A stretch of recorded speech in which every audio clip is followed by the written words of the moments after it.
Welcome back to Figure Depot. Today we're taking a look at the Masters of the Universe Super 7 Gold Statue He-Man. This is the Filmation style figures.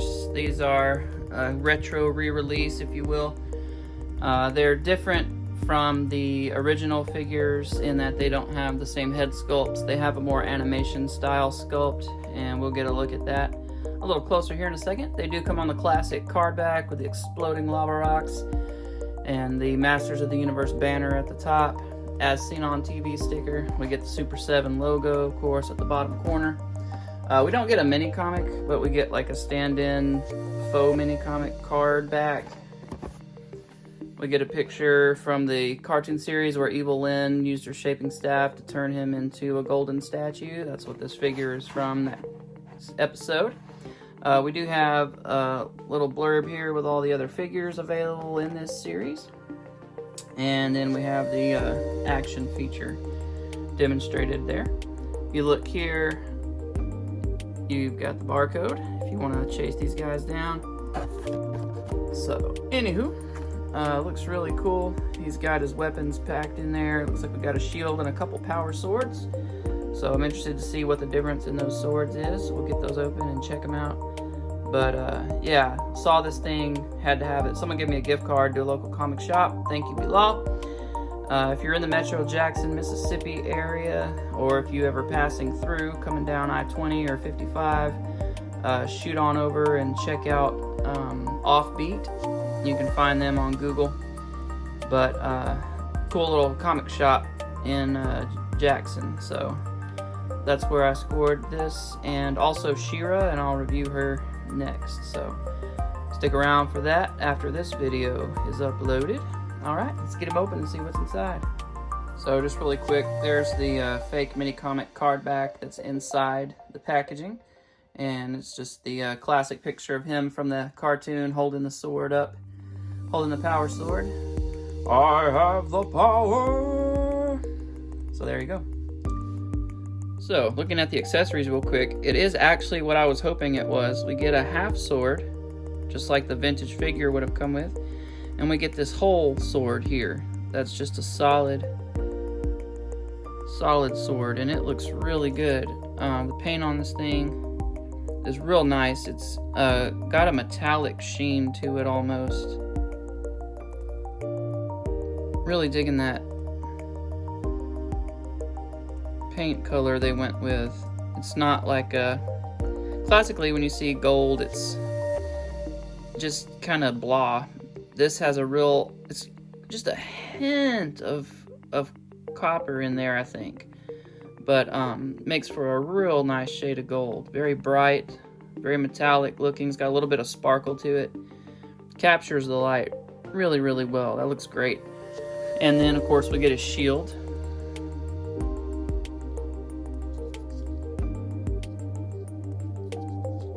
If you've got MOTU figures, you know exactly what you're dealing with there. And then the figure. So, wow. Figure looks really, really cool. I kind of wish it had the vintage style sculpt for the head, but, I mean, it's alright. It's still cool.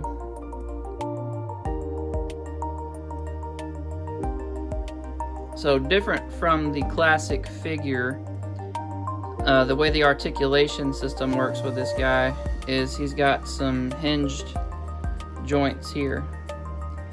So those hinge in and out. It would have been attached classically like a ball socket popped onto a single peg, but with no ability to flex side to side. So it's not quite as articulate as like our new Origins line, but still a little more articulate than the vintage figures would have been.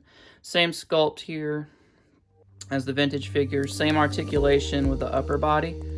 Arms that swivel around 360. And then, of course, the head that does the same thing. So, but a beautiful paint on this guy. Looks really, really awesome. I'm going to display this in my room. It's just really cool looking. I like that a lot. Let's put his accessories on him real quick. So, let's pop the shield on. just like the classic figure. It just pops on, I assume.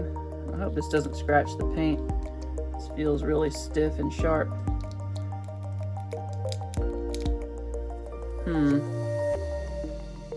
Yeah, I don't know. I'm not feeling good about snapping that on. It's really tight. I'll probably wait and heat that up and move it a little before I do. Let's get the power sword in his hand, see how that looks. That looks cool. That's a great looking figure. I'm liking that a lot. Same harness system as the vintage figure on the back there, you can see. Just captures the light really, really well.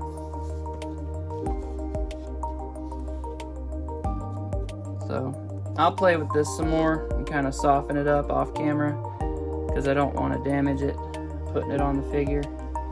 But you can imagine with me what it would look like. So very cool. Just real quick for a size comparison, let's get him lined up with some of the other figures. So we've got our He-Man here, we've got Faker, and again the only difference being the head sculpt. Here's a battle armor He-Man. So, all the same sculpt, obviously. Looks very good. The only difference is with his Filmation style sculpts, they don't have all the detailing on the little forearm guards and stuff. All that tooling is gone. It's just one smooth kind of wrist bracer wrapped around the arm. But other than that, it's just like the vintage figures. So yeah, as you can see, he would have looked, I think, really over the top with that vintage head sculpt, but again, it'll be fine the way it is. I don't have any Filmation style figures, so this will be a nice little touch. I'll get a little bit of the best of both worlds here. And I'm probably gonna have to go find me a Battle Cat, used and beat up, and spray paint him gold to go with my He-Man. I hope I can find a paint that's similar to this color. This is a really unique color. It looks really good. Maybe I'll do copper or something for Battle Cat instead, so it'll still be metallic, but it'll be a different color, so you'll get some contrast between the two. That'd probably look cool. Alright, well anyway, thanks for watching. Short video, but definitely want to get this guy open and check him out. So stay tuned for my She-Ra review, and I'll see you guys later.